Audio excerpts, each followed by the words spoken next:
Hey everyone, Tarek Backus here with Whole Net Worth, and in today's video I'm going to be sharing with you an update to my stock portfolio. And probably by the title of this video you kind of know where I'm going.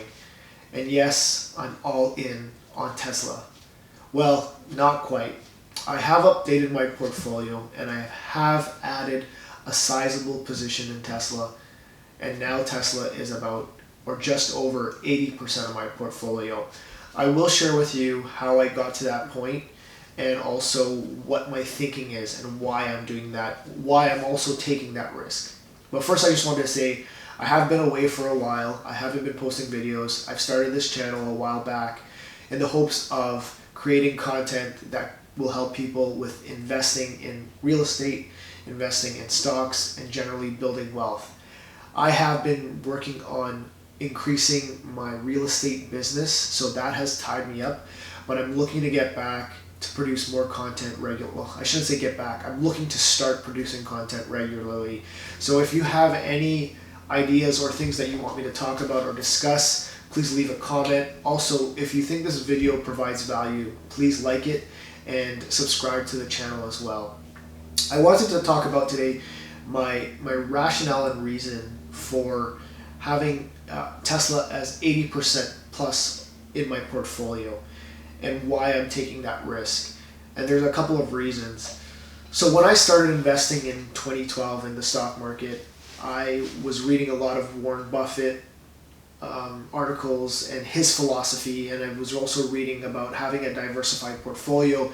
No more than 5% of your portfolio should be in any given stock and no more than 20% in a given sector. And I really tried to follow that rule of thumb, and that really did well for me. I got really great gains. I think my average over the last 8 years has been over 20-21%, and that has been fantastic for me. My stock portfolio has really expanded and grown in such a short period and time frame. And that's also why I'm so passionate about investing and sharing that, because it's a really great way to build wealth, especially if you're working a full-time job. And it also allows you an opportunity to leave that job and build a business, or even leave the job earlier than you anticipated. So that's really why I created this channel. And over the years, that philosophy or investment portfolio has worked well, and I think I will continue to use that in the future. However, I do see an opportunity here with Tesla, and I have been researching this company for a very long time. I actually got started or first invested in Tesla in about 2014. And at that time, I invested because a mentor or somebody that I really admire in terms of the knowledge that I've gained from their work is Jim Rohn. And what he said in one of his audiobooks or books was that you should invest in something that has a worthy cause. Now, this was more along the lines of investing or giving money to charity, giving money to a worthy cause, which I also agree with. However, I also took that to say, maybe I can also invest in worthy causes if I think they're going to pan out. Now, Tesla at the time had the Model S, and that was all they had. And I knew they were eventually coming out with the Model X, and I knew they had a plan to come out with the Model 3. I had heard this in the news, and just hearing it over the news. Nothing, I didn't know the extent of what they were trying to do. And at that time, my portfolio was pretty sizable. I think it was at about 100,000 or approaching there or just over. And I decided that I wanted to put some money in Tesla. So I put 5% or a little bit under. Maybe I had started with 2,500, and I eventually, maybe within the year I added more, and I think my initial position was around that $5,000 mark in 2014, and I hung on to it. And because I was invested in it, I started to really follow the company in more detail. Log on to their their quarterly calls, and also look at their annual reports. And the reason why I invested in Tesla, because one was I heard so many people raving about the Model S, how it was such a fantastic car. And in my experience in the past, I've learned that when people start to rave about a product and really, really love it, and they start to sell it, there is a potential. There is a potential for that product to skyrocket or to take over, and become massively. I'm looking for the words massively. Disruptive. I don't know if that's the correct word, but if it's such a great product, eventually it will get into the hands of more and more people. More people will want it. Now, hearing that, I decided to look into the company. I looked into the product of the Model S, and the reviews that were coming back from it were that it was really good. So that was one aspect that I was like, okay, this is great. They have a product and they have raving fans. So, the iPod was one of those type of products. The iPhone was one of those type of products when it first came out. And I was like, okay, that is good to know. The other thing that was great to know was the fact that it was doing something great for the environment. This was a good cause. It was helping to promote sustainability, and it was an environmentally friendly product, or it is an environmentally friendly product if you consider the fact that you're charging from solar. If you're getting it from other sources, yeah, that's different.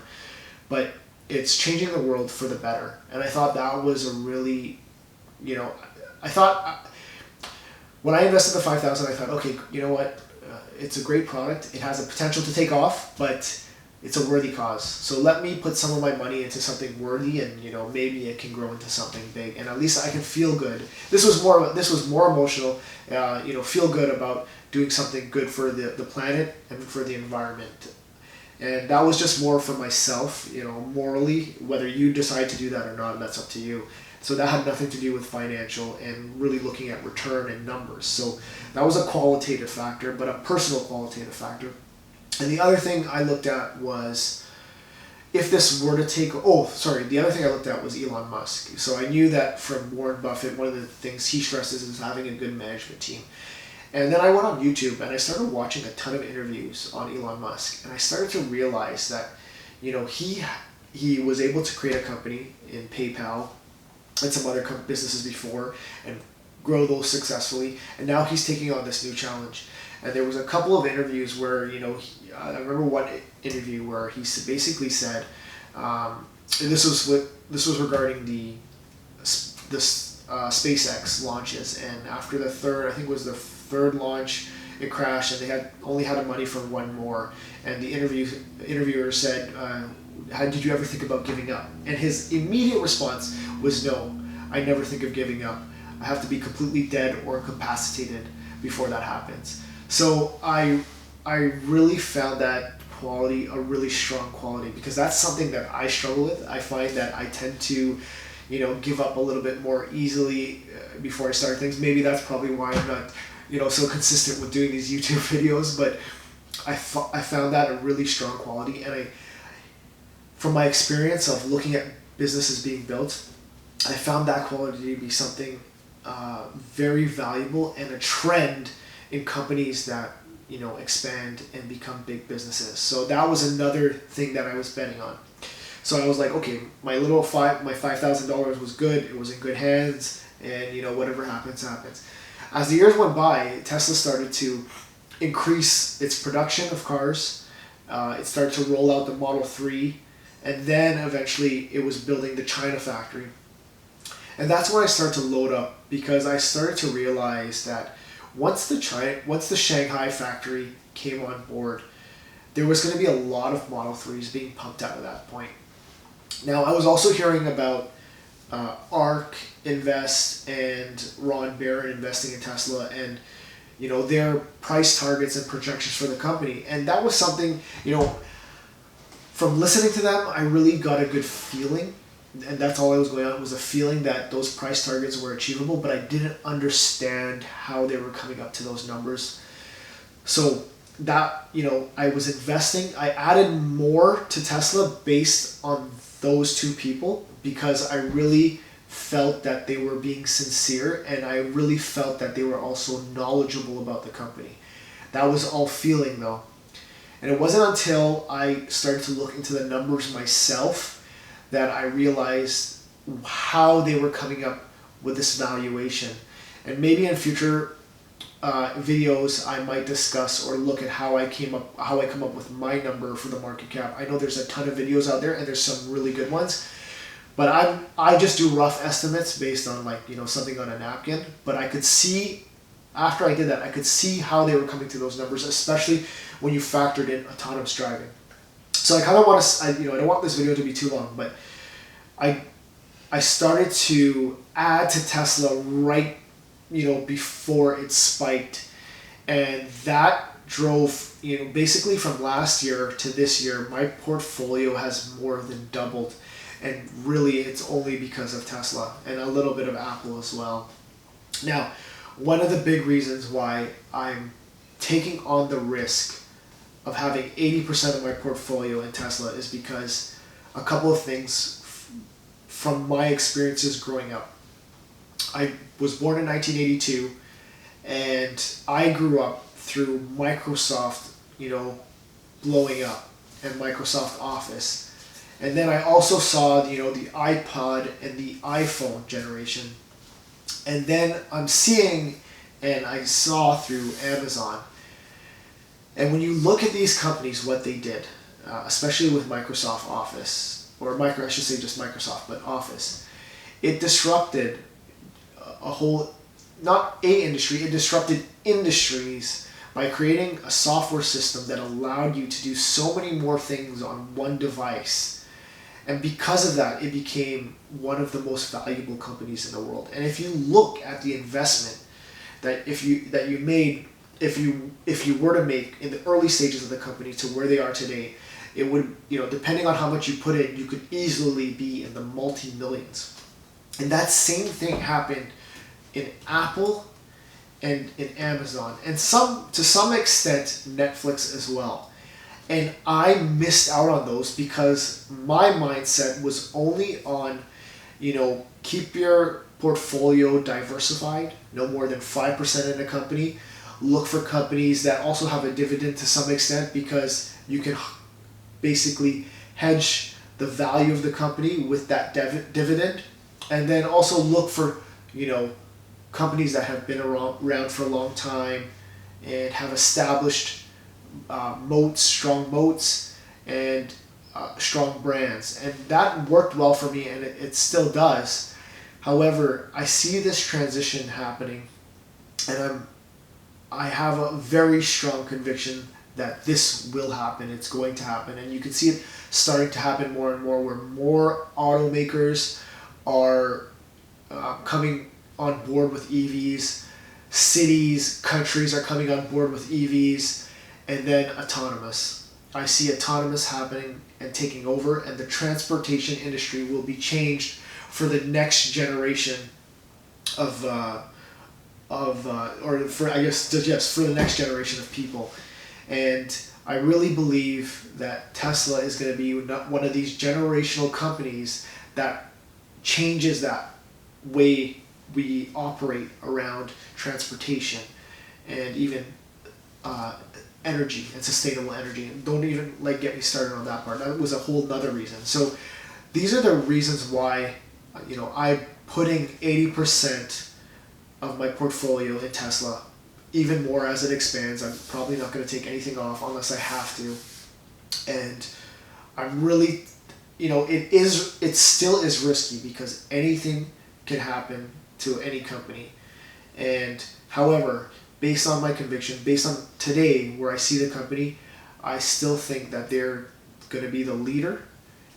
They're going to have the most of the market share in EVs, maybe definitely batteries. And I think they will be either one or two with autonomous. I think one, but I don't know enough from the technical aspect of autonomy on how, who's in the lead for that. I know Tesla has the most data, and I like what they're doing with I think it's the neural net or the Dojo system. So that's just my rationale for why I am heavily invested in Tesla. I've seen this happen with Microsoft, Amazon, Netflix, and Apple, and I've missed out on it. And I don't want to miss out on this opportunity. There's a window of opportunity here, and I don't want to miss out on it. I want to take advantage of it, and I'm banking on it, and I'm betting on it because it is risky. So that's my portfolio update. I will probably do more videos in the future giving more updates on where I am with my portfolio when it changes. But for the foreseeable future, it's probably going to stay this way for a while. My other stocks in the portfolio, I have another sizable chunk of Apple, and then I have smaller chunks of those companies that I mentioned that are blue chip companies like Visa. I have some Pepsi. I had Disney, I had to sell that off, and I actually put more of that in Tesla. And then I have MasterCard and some other Canadian National Rail and some other smaller companies in there as well. But the big bulk is Tesla. The second biggest is Apple. And I'm going to ride this wave out. And based on the forecast, I do see this company, still growing over the future. I do think as of today, the market cap is high. However, people are showing that they're willing to pay a premium for this company and what they're doing. So having said that, thanks for watching. I hope this added value for you. And I hope if you're thinking about investing more in Tesla or putting more of a higher percentage of your portfolio in Tesla, I hope this helps you. But do your due diligence. Look into the numbers and assess whether or not you think this company still has room to grow in terms of market cap, in terms of revenue, in terms of earnings. And on that note, thanks for watching. I'll see you in the next one.